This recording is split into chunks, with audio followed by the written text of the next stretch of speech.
first of all, welcome back.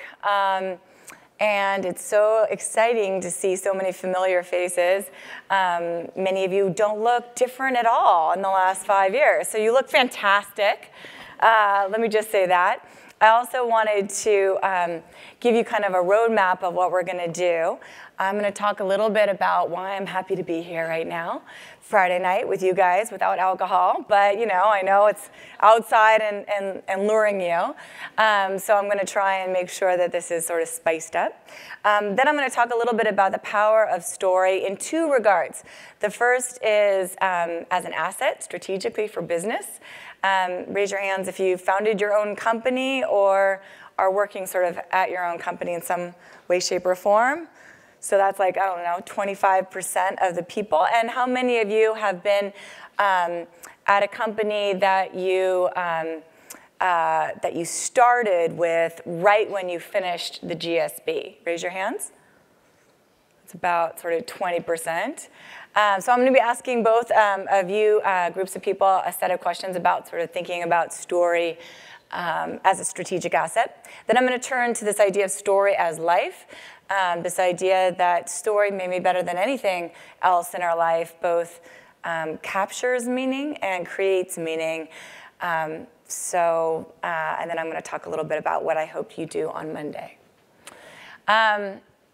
So first of all, before I dive in, I wanted to lay out a framework of some recent research that I've done with Sepp Kamvar and Cassie McGillner. And this is based off of a data set called We Feel Fine, which Sepp Kamvar and Jonathan Harris pulled together. And the way to read this simple slide is, which is, by the way, essentially a summary of 10,000 over 10,000 data points over 3 years' time across cultures.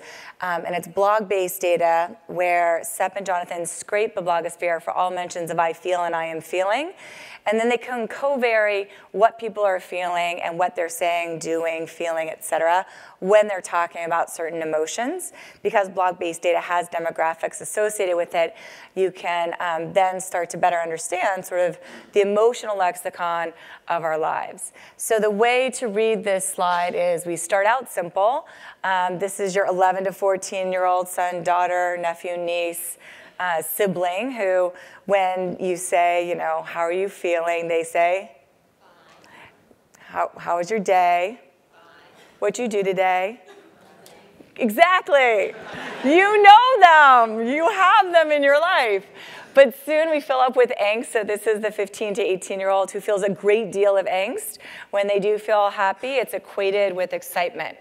Quite literally, happiness and excitement co-vary in a very significant way. And it's not that they feel excited all the time or angsty all the time. It's that the meaning of happiness, the definition of happiness, is associated with excitement.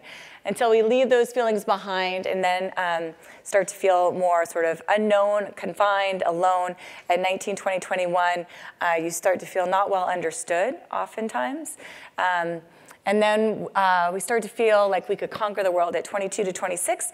Now we start to feel that we actually have a goal, that we know what we're doing. The meaning of happiness starts to equate with feeling proud or satisfied or still excited before gradually trading ambition for a balance. So at 30, we start to say we're imbalanced. We forgot to have kids. I stopped working out. Oops. And so the feeling of happiness is equated with feeling aligned again. Developing an appreciation for our physical bodies at 35, they've gone downhill in a very systematic way. Surprisingly, we wake up and we're like, wow, how did that happen?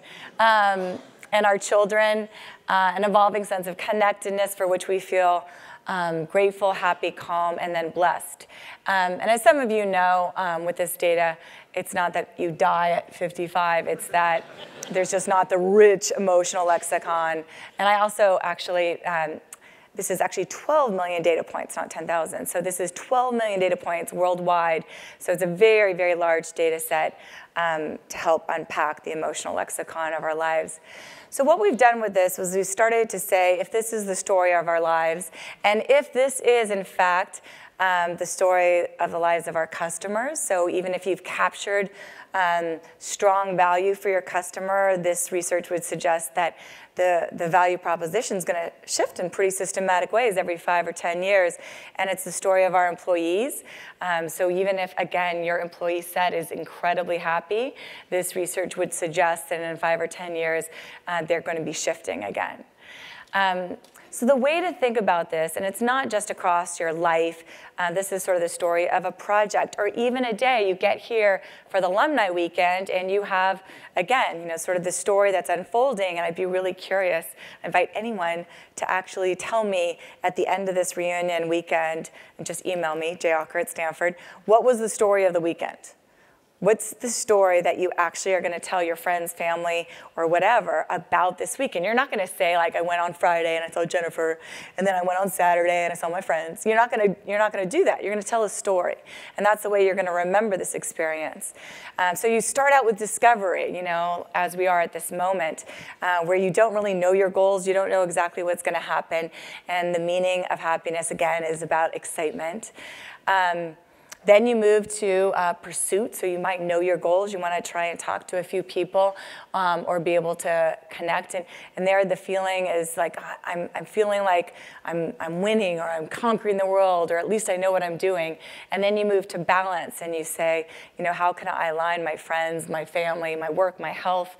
And then you move to impact, where you wake up and you say, man, I've been so self-focused or focused on my family, but really what is my impact in the world, and what is the pro-social benefit that I want to be able to create, where the meaning of happiness is much more associated with feeling significant. And then you move to savoring, where instead of being more forward-looking, you're more present-oriented, and the meaning of happiness is associated with feeling content in the here and now. And how many of you know individuals that, and again, it's not just over your life, there's some individuals that just feel very content and savoring even if they're 18. And conversely, there's 55-year-olds who are excited all of the time. And in fact, we have research to show that if we give 18-year-olds the task to breathe deeply, focused on the present, like pretend you guys do, in fact, do it all now. Breathe deeply, focus on the present. You guys breathe normal, right? Okay, keep it up for the whole talk. It's incredibly hard to do, but I can't begin to tell you the physiological benefit that it will actually give you, so I challenge you to do that. And then these 18-year-olds breathe normally, and we come back and we ask them 2 very different questions. What is the meaning of happiness? And you guys define it as? Excitement. There's one person listening. I love you. Fantastic. And then you guys, after breathing deeply, focused on the present and feeling very connected, actually define happiness as contentment, like a 55-year-old would. So for sort of with 5 minutes of deep breathing, focused on the present in a more meditative state, you can actually change your mindset. In fact, we give you guys choices like, do you want a peppermint refreshing tea, or and you are more likely to pick the peppermint refreshing tea, because often we make choices based on our definition of happiness or how to optimize, whereas you're much more likely to choose a tea that's very peaceful and calming, like chamomile. So the point here being that our meaning of happiness changes over the life course, over a project, and even within the day as something as small as 5 minutes. Now, this research was really exciting for me, and I'll start to explain why. The first is that it shows that even though most people believe that happiness is either one thing or, in fact, it's individual, so all 300 people here have a unique definition of happiness. This research suggests that happiness and its meaning changes in very systematic ways, all the way from excitement to essentially contentment. And the second insight is that what people are valuing and what they're searching for is really different. So what we find is at 18, we're often valuing this notion of, I just want to feel happy, and for me, that's excitement. And at age 30, 40, 50, you're starting to feel like, I just want to feel like I have meaning in my life, that feeling of fulfillment, that feeling of joy and contentment. And so what people are optimizing for, making choices based on, is a really different utility function.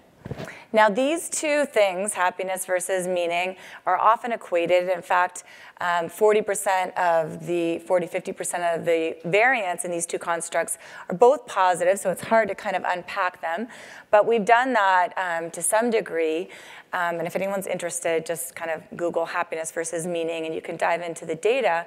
But I wanted to summarize the differences between these two very positive constructs, because it has a lot to do with my premise, which is I hope you start leading lives that are filled with stories to a much greater degree than maybe you are so far. So the first difference between sort of chasing happiness or living a life based on this idea of valuing or searching for happiness versus meaning is that happiness feels good. So if you ask people, like, listen, how happy are you, and to what degree do you feel like you have a meaningful life? And then, people obviously have, different ratings on a 1.7 scale. You can start to partial out the positive covariance in those two things, and we can start to peel apart those individuals who feel very happy but don't feel like they have a lot of meaning, and individuals that feel like they have a lot of meaning but not necessarily happy. So in that way, we can start to see that happiness is about really feeling good, and meaningfulness does too, but not always. So there's a lot of low points, anxiety, fear, et cetera, wrapped up in feeling sort of meaning. There's a lot of ups, there's a lot of downs. It's sort of a roller coaster. So if you think about it from a story structure perspective, it's not winning, winning, winning, winning. It's winning, losing, winning, trying, winning. There's an arc to the life of meaning.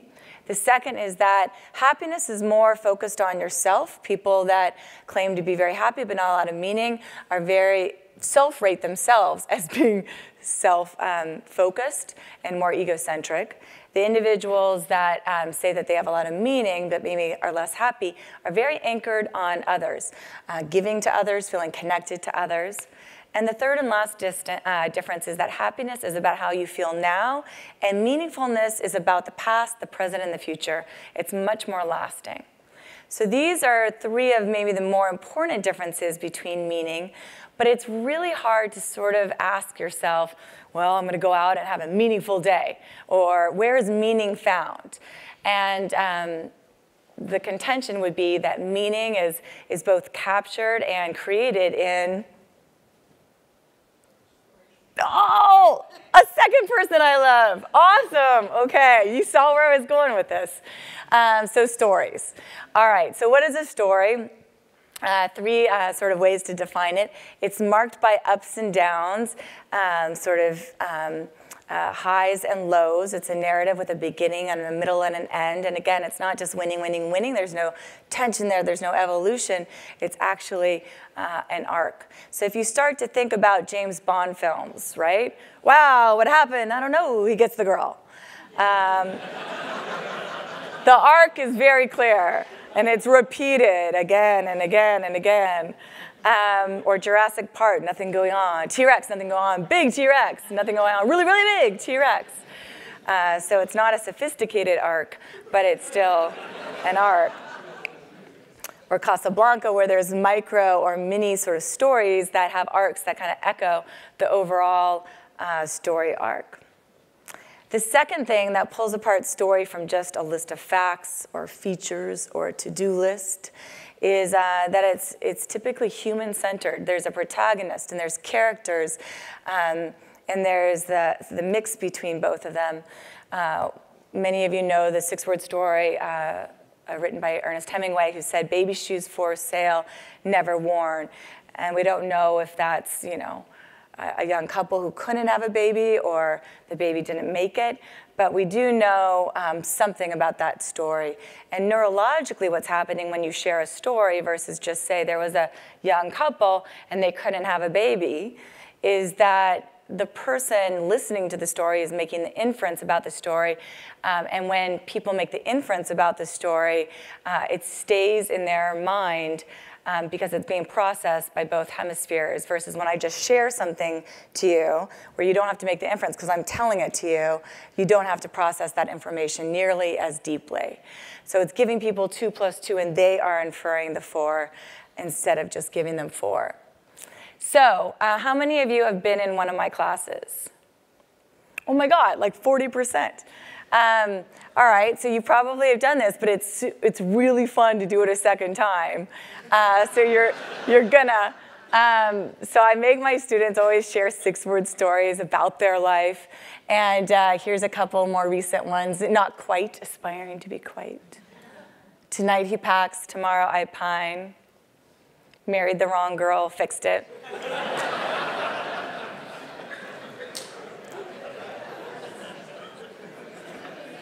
And getting old ringtones piss me off. So I'm going to have you write, of course, a 6-word story. You can put it in your iPhone or your cell phone, or I encourage you to take out a piece of paper if you can. And I'm going to have you write a 6-word story about your Stanford experience. So whenever you were here, what was the story of your life when you were here? And I'm going to have you share. So I'm going to give you 30 seconds to write it. And remember, you don't, like, think of a change, right? Remember, think of how you changed, maybe. That's a good little tip. I encourage you to make it funny if you have a sense of humor. And if you don't, still make it funny. And you're going to share it with the 2 or 3 people next to you. So you have 30 seconds. Go ahead. Write it or think it.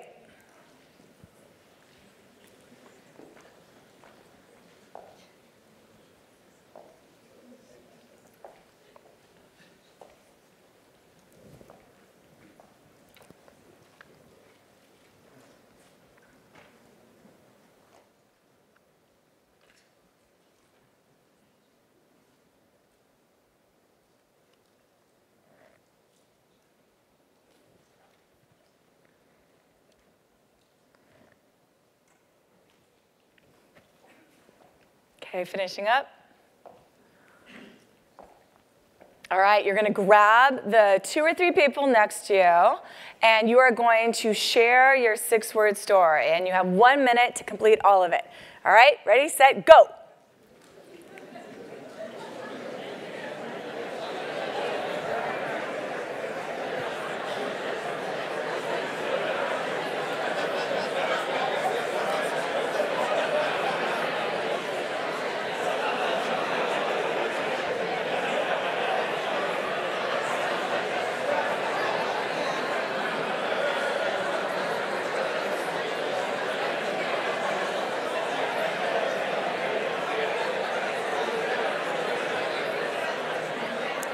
All right.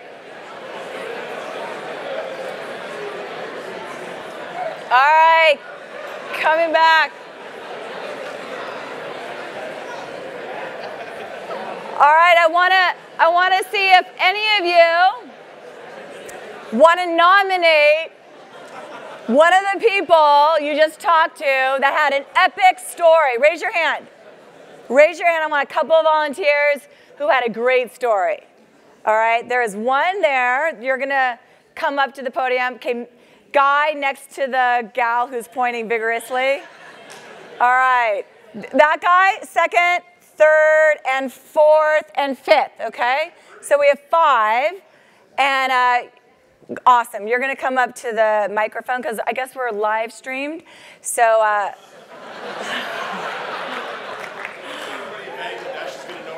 Bangladesh is going to love your story. Okay, all right. Say your name and then your 6-word story. Greg Lamps, and it's the best $100,000 dating service.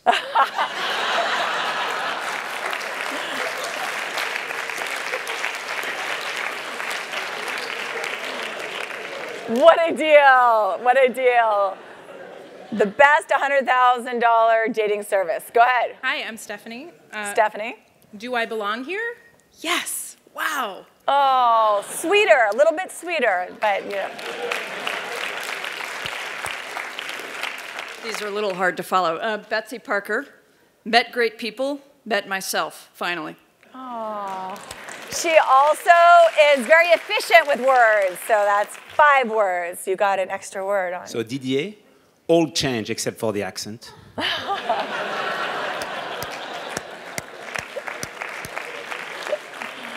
All right. I think last one. Is there one more? Okay. Adrian Lee, wrong girl, wrong job, right school. Oh.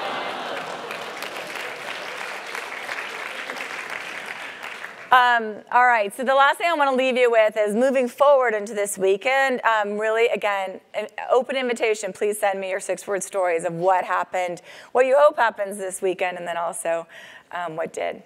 And the last component of story is that it lasts over time from a neurological angle, as well as something that does last actually over time. So let me talk a little bit about, let's see if the volume's on, the science of story. Once upon a time, information was scarce, so we made decisions based on the advice of experts, using them as North Stars for insights. Now, thanks to the internet, we can ourselves try and find our own answers to questions that plague us and find information to make informed decisions. But instead of finding clear answers, we often find noise. We're living in a world where we have too much information, and because of that, we're even more susceptible to great story.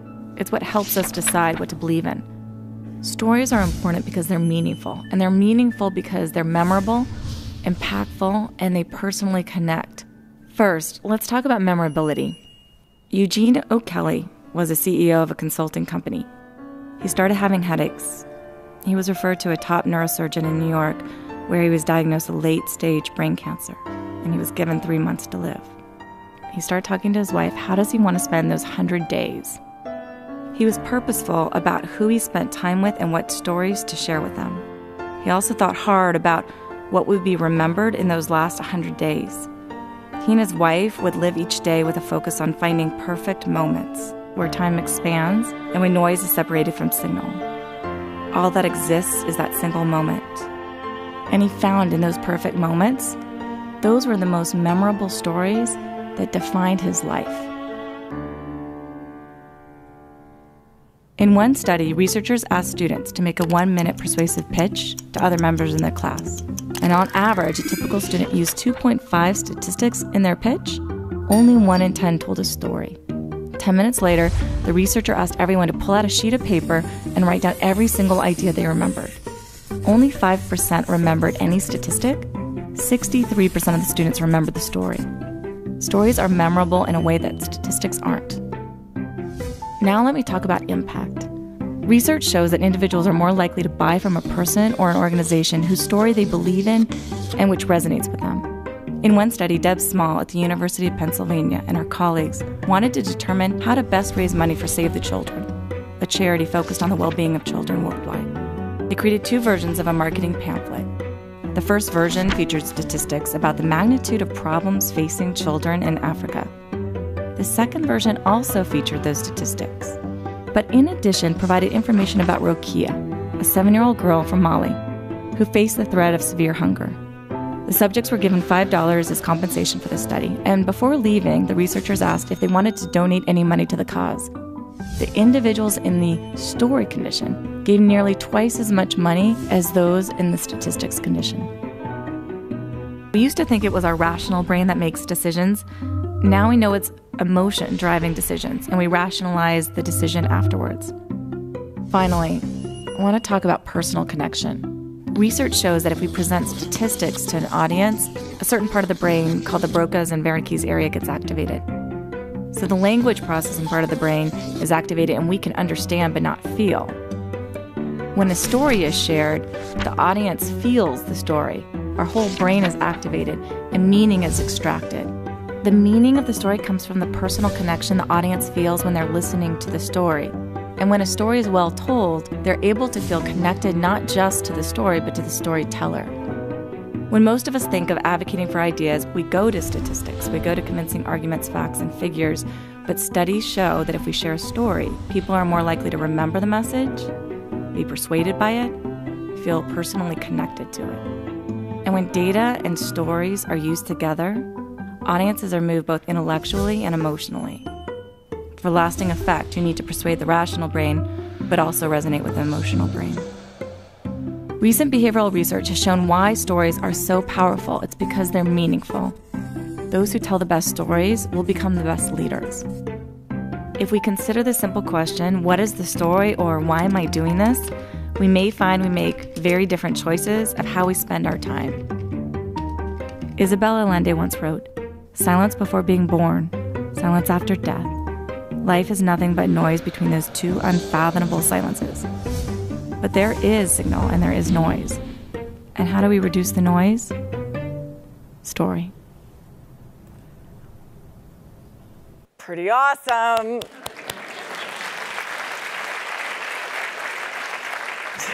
I'm just joking. So story as asset. Let me just go through the 3 types of qualities that companies that harness story well do. They tend to harness story in a way that really designs story with authenticity, empathy, and purpose. So first, design for authenticity. When you share a story, if you're a CEO, you're starting a company, you're trying to recruit, retain, sell, you need to feel authentic. Research by Nalini Ambati shows that people can tell within milliseconds of meeting you whether they trust you, like you, whether you're authentic. And that type of science applies when you're especially sharing stories. And both customers and employees need to believe your story and be inspired by it. And what's happening right now in the world is that brands and organizations and companies often feel manufactured, but people don't. So one of the reasons stories become this kind of bigger thing, or this notion of people as brands has become a bigger thing, is partly because of that deep desire to have authenticity and trust in our relationships. Hi, I'm Mike, founder of DollarShaveClub.com. What is DollarShaveClub.com? Well, for $1 a month, we send high-quality razors right to your door. Yeah, $1. Are the blades any good? No. Our blades are f***ing great. Each razor has stainless steel blades, an aloe vera lubricating strip, and a pivot head. It's so gentle a toddler could use it. And do you like spending $20 a month on brand name razors? 19 go to Roger Federer. I'm good at tennis. And do you think your razor needs a vibrating handle, a flashlight, a back scratcher, and 10 blades? Your handsome-ass grandfather had 1 blade and polio. Looking good, pop-up! Stop paying for shave tech you don't need. And stop forgetting to buy your blades every month. Alejandro and I are going to ship them right to you.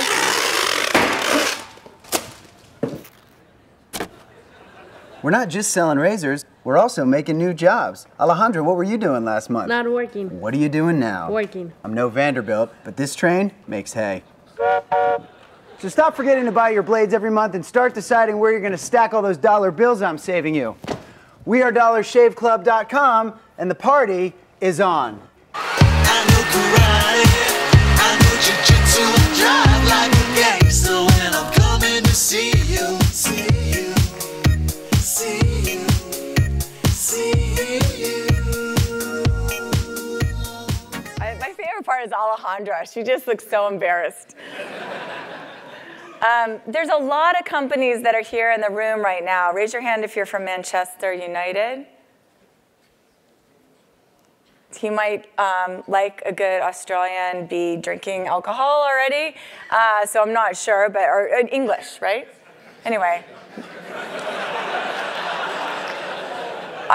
I'm not a big sports guy, but word on the street is that Manchester United people really are authentically sports people. A second incredibly authentic brand is Phil's, right? How many of you drink Phil's? So the authenticity that comes with the barista and everything about Phil's just oozes authenticity. The second thing that strong brands that harness story well do is they design for empathy, so it's not all about them. They know that brands too often try to be the hero of their story, but more often than not, customers are the hero. And that has gone into Twitter, who's done a really good job, at least, of documenting some of the stories of ordinary people harnessing Twitter or Facebook or YouTube in ways that make those platforms clear in terms of its value. And some of you have already enjoyed this, but Google, which has really struggled from a marketing perspective because they won't talk about themselves. And if you hire a whole bunch of smart people and they just actually make great product, the product should sell. So when Google Chrome did not get adopted, it was not being used to the degree that Google thought they should. They had a real problem because if they don't believe in marketing, how are they going to get adoption? And their answer to that question was story.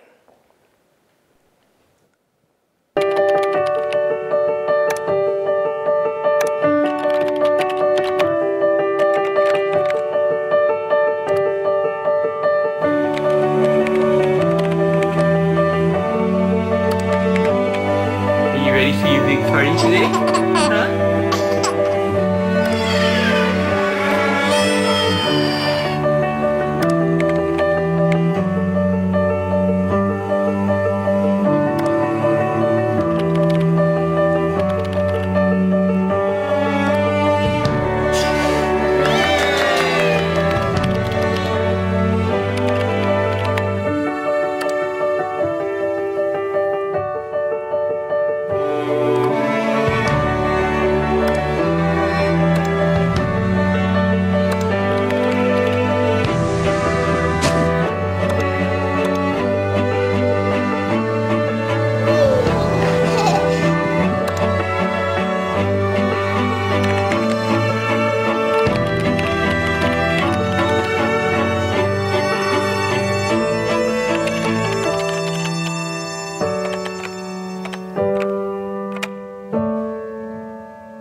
So that single ad, which then led to Super Bowl ads and whatnot, was in fact the reason why Google Chrome started getting adopted. And it wasn't just a focus on Google Chrome, it was really a focus on Daniel Lee, this idea of deep empathy being a way of telling the story where Google Chrome is just enabling Daniel Lee to be a great dad and in fact makes us all want to go have kids again because we forgot to do everything that Daniel Lee did.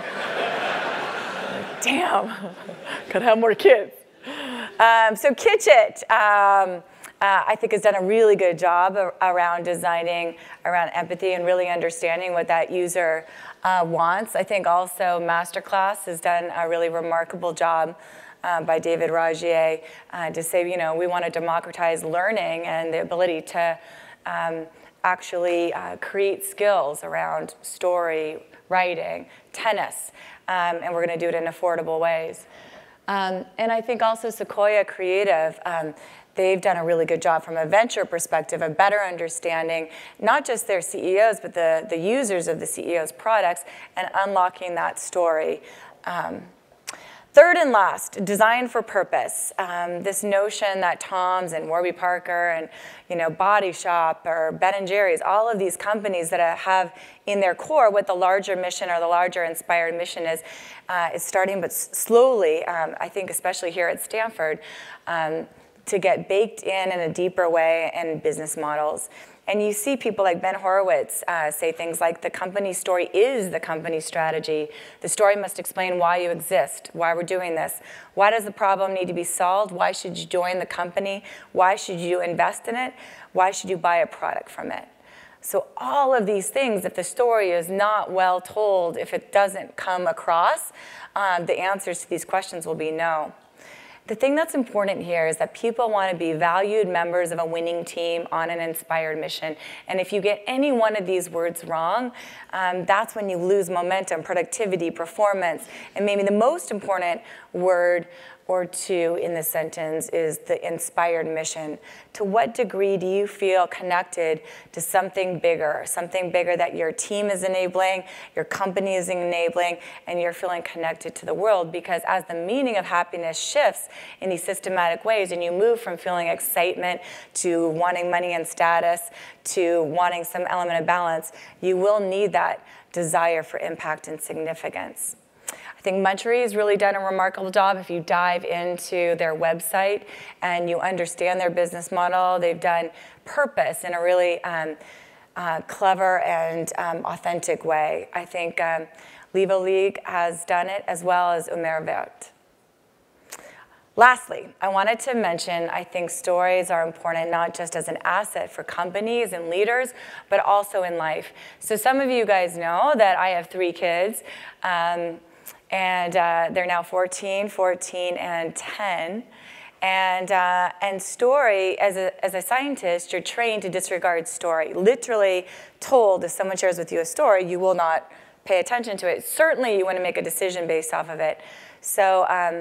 So it's been really an actually interesting last 5 years where a story was shared with me, and it fundamentally changed my life because I always wanted to be an oncologist. And there was a time where I would sort of try and train in terms of medicine and realize I'm not going to be the mom I want to be. I'm going to end up being, a professor. And the reason I chose to be a professor was because I really wanted to be this great mom and also a great wife and a great friend to my family. And so that was really the impetus to be a marketing professor. But I have to tell you a secret, just among the 300 plus live stream of us, I don't even like marketing. So I might not even like business. So I'm finding myself as a marketing professor in the business school, partly because my dad, raise your hand, Dad. Yep, there you go. Say hi to everyone. Hi to everyone.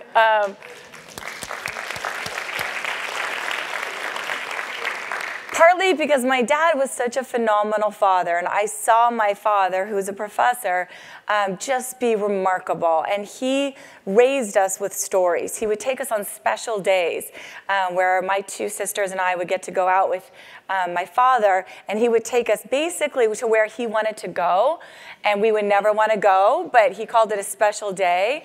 And so therefore, we were so excited, and they would take pictures, and then we would remember it, and we'd anticipate it as special.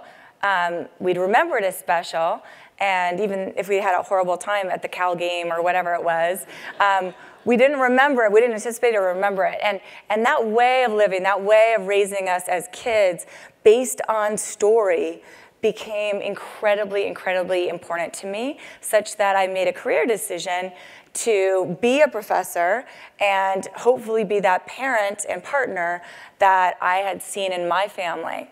And so that was kind of the context of living. Story as a way of living certainly infiltrated the way I was brought up, and it's impacted the way we've raised our kids. And I wanted to share 2 anecdotes with you. The first is the way, not to get into marriage therapy, but the way my husband and I actually relate is fundamentally different because of a story shared with me.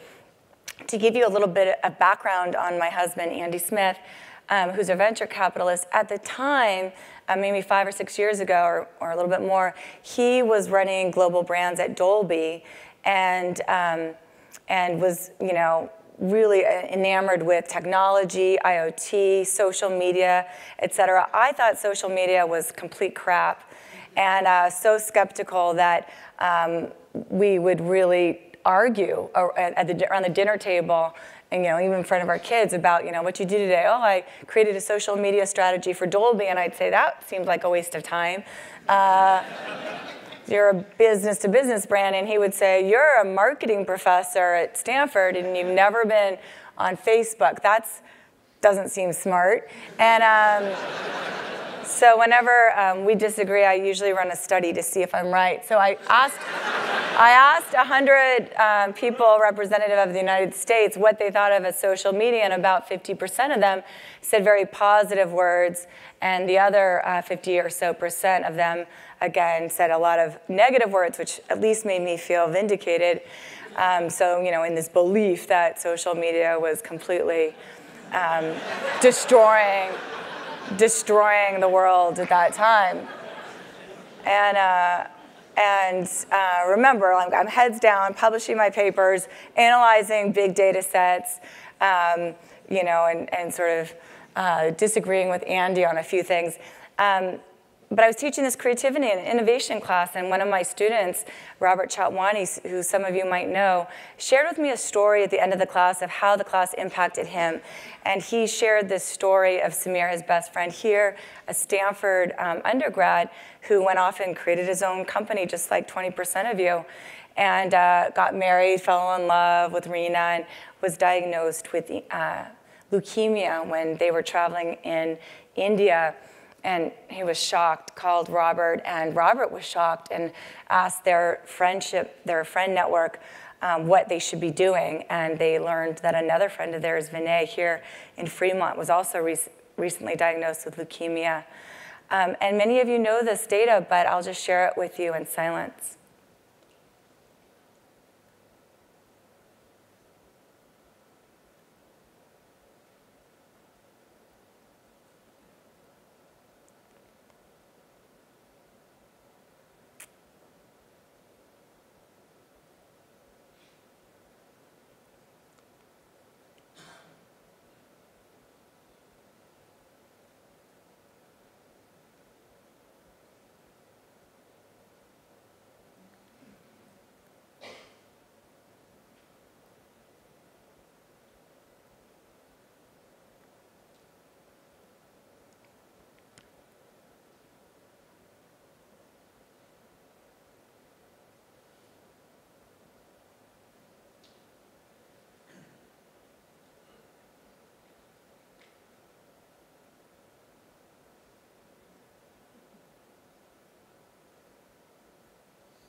So Robert wrote a story about Samir, and that story about Samir in those first 2 paragraphs was so clear that if anyone got this email, they felt like they knew him. You're so often asked to do things, but without a story, you're not compelled to read or act. And then the clear call to action, please get registered, spread the word, and learn more. Come to these websites, and they took that simple story with a call to action, and they harnessed social media. And Robert reversed the rules. He did things in very unexpected ways. He didn't just build out the story and put it on a website and share it via social media channels. They actually created 2 organizations, Team Vinay and Team Samir, and used Google Docs and other tools to be able to communicate. These instant websites were also clear calls to action where if you double-clicked on any of the links, up came essentially a dragonfly type of model where any of these links were live off of the website. So if you were here at Stanford and you wanted to run a corporate drive, up would come a bone marrow's drive to work, a dummies guide, and all of these links are live. So if you double-click the text in red, up comes a letter, Dear Garth, I want to run a bone marrow drive here this Friday on alumni weekend. This is what we need to do, cut, paste, send. And even a thank you letter. We ran a drive last Friday. We got 200 people in. Thank you very much. This is what we need to do next, cut, paste, send. So that social change in a box made that story ignite in very significant ways. And many of you know, people acted. They created Facebook ads and YouTube videos and shared it on their own social media channels. And through that, the result in 11 weeks was 470 bone marrow drives run, nearly 25,000 South Asians registered. And in that time, Samir found a perfect match, and Vinay found a good match. Samir now shared his story, even though he was sort of private about this all because he wanted to raise venture money and he didn't want this out and he wanted it to be, private. But once 25,000 people acted for him, he wanted to open up. He started blogging. He shared that story. And he started appreciating life in a very meaningful way, not in a happy, excited way, but in a deeply meaningful way, in a way that talked a lot about significance, a lot about savoring, a lot about others and appreciation. And it wasn't winning, winning, winning. It was hard. It was winning and losing and being scared and wanting something and feeling grateful for what others had done. He even put his bone marrow registry onto YouTube so that in future years, people could see that actually giving and receiving bone marrow is not nearly as difficult as you think. And the lessons they learned was the power of a single focused goal, 20,000 South Asians in the registry, the power of reversing the rules, doing things in very unexpected ways, and grabbing attention, and how do you tell a good and truthful story, because otherwise people simply won't act. And then how do you design for the network, allowing everyone to, in fact, contribute and choose their own weapon. Samir, though, relapsed within 3 months of his transplant at the end of my class. And that was him 2 days before with Rena. They celebrated his life by sharing a memorial service in the world, so a global live webcast with 6,000 people participating. Vinay also had a successful transplant, but he also relapsed a few months after Samir. And he passed on in June. But the purpose revealed, as 40% of you here know, is that 266 people were matched in 1 year alone, and that is 266 people that don't have just the gift of hope, but the gift of time, because the odds of survival go up from 40 to 80% if you find a perfect match immediately. And the final thoughts was that most revolutions are sparked by the actions of a few, and your biggest asset is a clear mind and a large idea to find that ignition point and light it. And as I was listening to Robert's story, Robert, just like you, my student, sitting in a seat just like yours, sharing a story that just made me sob, all I could think about is, what would I do now? Could I water this story? Would the story grow? How would that make me feel? And all I could think about was that would make me happy. So I talked to Andy that night, and I said, what could we do to help?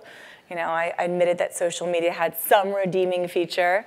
And we started interviewing people that harness social networks, harness story to significant effect. And we found that all of them did these 4 things. All of them had a single focus goal, not 2, not 3, but a single one. They all grabbed attention and reversed the rules, did things in very unexpected ways. They all engaged and were anchored on audience, creating authentic, relevant content. And they all enabled action, this idea of design for the network versus an individual defined all of their movements. So that story, well told, created 470 bone marrow drives all across the United States. And then it led us to, basically write this book, The Dragonfly Effect, which I didn't ever want to write, but it just kind of, I feel like Samir was writing it for us. And then it allowed us to work with 100,000 Cheeks, these 12 students here at Stanford who, in honor and legacy of Samir and Vinay, got over 113,000 people in the bone marrow registry in 1 year alone, harnessing social networks and story. And that led to Open IDEO participating and co-creating a design challenge to electrify and ignite over 1 million people internationally, which led to at least 1 match of Amit Gupta with his friends and family and network, who is alive and healthy today, when diagnosed with leukemia, found a match. And that makes me happy. And it makes me happy in a way that's very, very anchored on connectedness and gratefulness and blessedness. And I think all of us have closet careers, and all of us like maybe being an oncologist. And this opportunity for you to be back here at your reunion in the space of potentially thinking of that 6-word story that defined your time here, and then thinking about your next chapter. What do you want that 6-word story to be? And to what degree do you want to have a very different definition of happiness? To what degree do you want to search or chase different things? And might they create legacy for you? So, what to do on Monday? 3 things. I hope you continue to think of story as an asset for your company and design with authenticity, empathy, and purpose. I hope you continue to think of story as life. With our 3 kids, we now ask over the dinner table, what was the story of the day? Because it turns out when you ask them, what did you do today? You get nothing. But when you ask them to share just one story, and it could be funny, it could be sad, it could be anything, they will lead to conversations that are much richer, and your relationship will be much richer. At least it was with ours. Stories clarify our past, and they can guide our future. Stories create and capture meaning. So bank your stories. just like you did with me in 30 seconds, and you'll find that the most important stories that define your past and will indicate your future are those that are indeed personal, distinct, relevant, memorable. So, they depict something larger. They create legacy. So, in conclusion, tell me the facts and I'll learn. Tell me the truth and I'll believe. But tell me a story and it will live in my heart forever. Thank you.